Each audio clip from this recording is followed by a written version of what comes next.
Welcome to the INFOWARS Nightly News. I'm David Knight. It's Monday, May 12, 2014. Now, over the weekend, we were told by the Associated Press that the Mexican government wants to legalize those who are fighting the drug cartels as vigilantes. Some of them are not being fooled, however, by this move by the Mexican government. Now, what they're reporting is that they want these vigilantes who have finally organized themselves to protect themselves after 120,000 Mexicans have died in the drug wars there.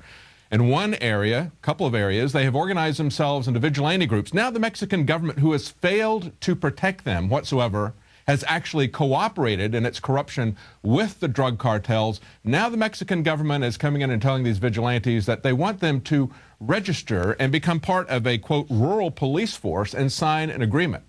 Some of them are having nothing to do with that. In a story today on INFOWARS, Alex covered this in detail yesterday. There's a video of the radio coverage of the Sunday show, and he calls it 1776 worldwide. The Second Amendment is coming to Mexico. Why? Because the Second Amendment is not a top-down piece of privilege that was given to us on a silver platter by the federal government or even by the Constitution. The Constitution recognizes this as an organic right that we have as people. This is something that grows up out of our need to protect ourselves from enemies, domestic as well as foreign. And that's what the people of Mexico are coming to realize. That's what we are going to have to realize as well. 80% of the crime in Chicago is being committed as part of the war on drugs. It's not about people owning guns. People owning guns is going to be our only means of defense as it is in Mexico. We've just seen the Sinaloa cartel go to Minnesota and torture their competition. This kind of violence that we've seen in Mexico is going to happen here in America. And just like the Mexican government, the American government has, of course, been knee-deep in corruption running these drug cartels. As Alex points out, armed with everything from single-shot rifles to AR-15s, these ragtag citizens are stopping cartel members who are raping and killing their families, something the Mexican government has failed to do. And as I mentioned, 120,000 people. This is pointed out in Kit Daniels' article here. And they said this when they were told that they wanted them to register and to become part of the official police force. One of the vigilantes said, "We don't want them to come. We don't recognize them. Here we can maintain our own security. We don't need anyone bringing it in from the outside." That's exactly what is needed here as well. Now, the Department of Homeland Security illustrates that it's not just the drug war, it's also the war of terror. The DHS emails revealing that the U.S. may have a hands-off list of terrorists, VIPs. Now, this was discovered by Senator Grassley, the same senator who joined with Senator Paul last week, demanding to see the letters that were written, the Justice Department letters that were being written by a judge that Obama wants to put on the court that is one step below the Supreme Court. Now, we're not allowed to see those special emails that were going to justify those opinions, that were going to justify assassinating Americans abroad without due process. Now we learn that they have a list of people who are basically hands-off. In this article, I say that Senator Grassley has obtained a DHS electronic mail discussing what could be the hands-off list of terrorists. Now, this was something that was emails were being passed back and forth in 2012 between Immigration and Customs Enforcement and between Border Protection.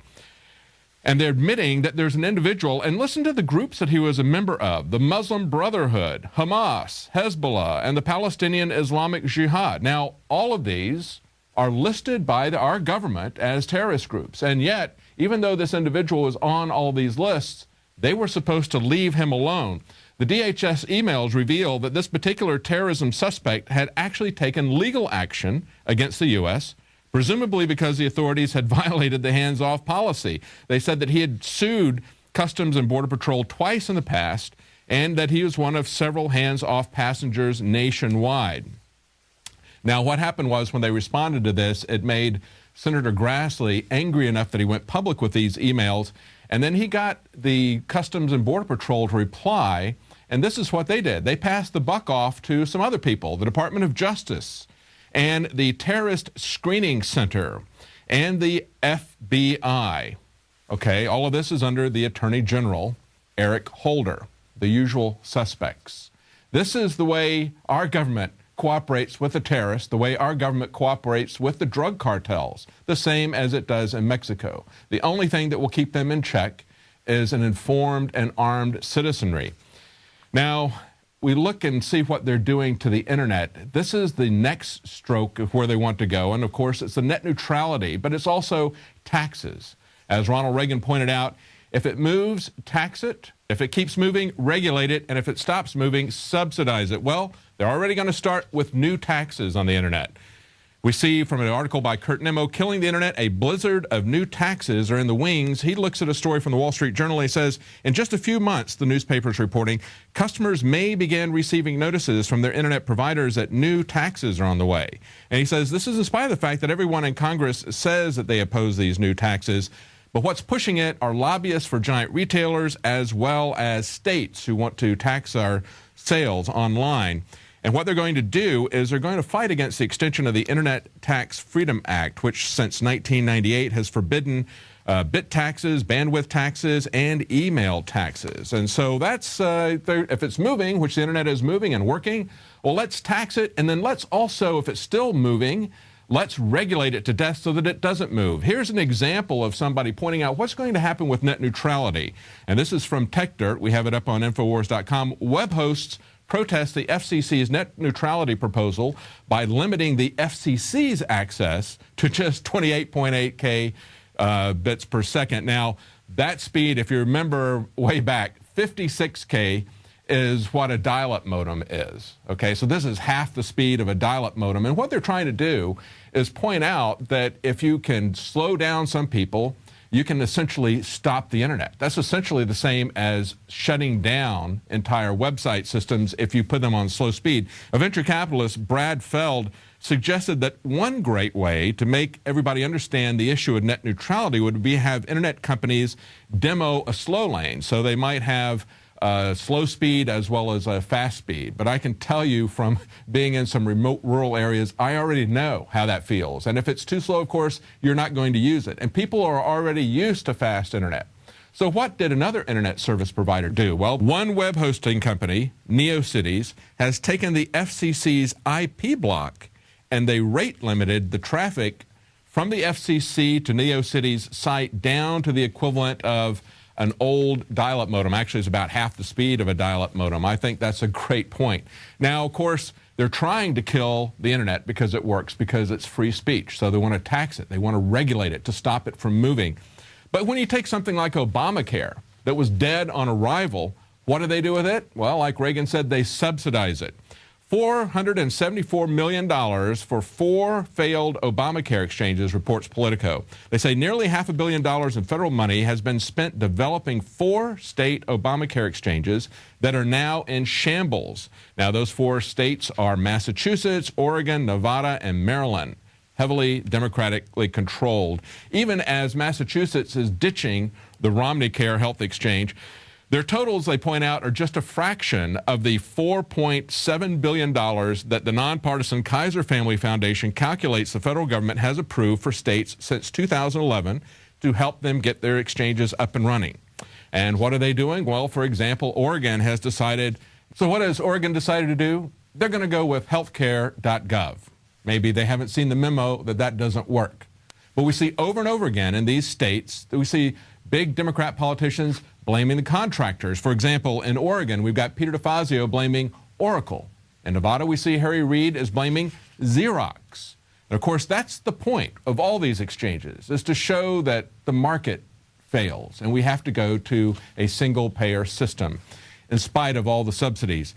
Now, in Massachusetts, we see where they love big government, they're getting big government real hard. This is a lady who was arrested for being drunk and disorderly. And as she was being taken into custody, she apparently started the voice recorder in her smartphone and put it in her purse.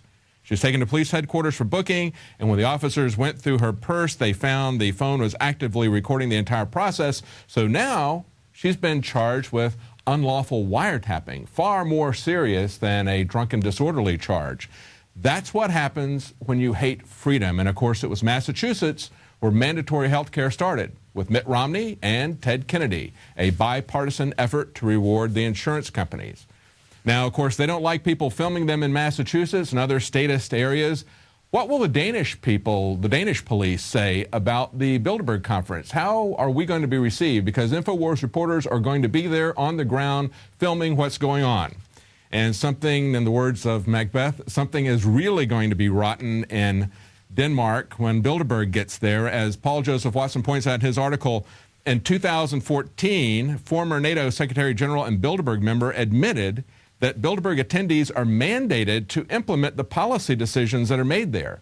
Now, the demonstrations against Bilderberg are growing every year as people realize not only is this group real, but the decisions that are made there have a very real effect on all of us. Last year, we had an Italian lawyer request that the public prosecutor of Rome investigate Bilderberg for criminal activity. He questioned whether or not the group's 2011 meeting in Switzerland led to the selection of Mario Monti as the Prime Minister of Italy. And of course, he was a banker who was just put into place. Finally, in 2009, a Bilderberg chairman even bragged about how the EU was a brainchild of the Bilderberg Group. Of course, that was in one of the very first meetings about 60 years ago. They put forth the idea of the EU and the euro. Now, the topics last year were big data, and we saw people like Jeff Bezos of Amazon. Of course, they're the cloud suppliers for the CIA. We also saw the creators of PayPal and Palantir there, and they were talking about Africa, talking about how they could get control of Africa and loot it in a kind of neo-colonialism. And now we see, guess what's in the news? The Boko Haram kidnapping of these girls and a hashtag campaign that's being conducted by Michelle Obama. An amazing piece of hypocrisy, as Paul Joseph Watson points out, to talk about that and ignore the effect on children that his drone killing and drone assassination program is having. And so there's another hashtag campaign going out, bring back your drones. And there you see the picture of Michelle Obama where she's got her hashtag bring back our girls. And then somebody changed the sign and said, nothing will bring back the children murdered by my husband's drone strikes. Very, very true. And there's tons of statistics here. And of course, when we talk about the assassination of one man abroad, an American citizen, of course, they later got his teenage son, without due process, that is a very important thing, the fact that an American was killed without due process. But we see thousands and thousands of people being killed, many of them children, many of them innocent men and women, being killed by the Obama drone campaign. When is that going to stop? Why is that not important, but some girls getting kidnapped is? Certainly that is important, but it's not as important as the thousands of people that Obama is killing.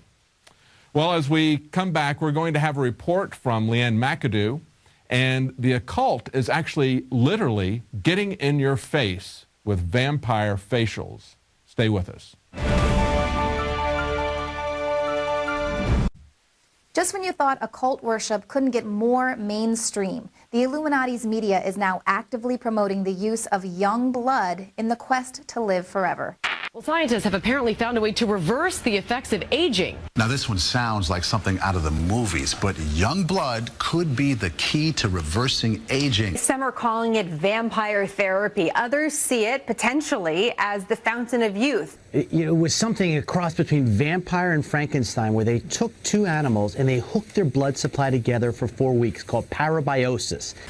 Imagine if you could turn back the clock 5, 10, even 15 years and reverse the effects of aging. Fascinating. It's a fascinating study, actually. It's so fascinating. Indeed, fascinating. What once was reserved for Gothic novels is now confirmed by scientists. They found that young blood actually recharges the brain, forms new blood vessels, and improves memory and learning. So far, the findings pertain to a particular strain of mice, but if results can be replicated in other strains, human trials won't be far off. And the beauty business is already using blood to give that youthful glow. Ever the trendsetter Kim Kardashian got a vampire facial. The gruesome procedure involves the re-injection of the patient's own blood platelets back into the skin in an effort to rejuvenate the face. I think my skin looks better. No.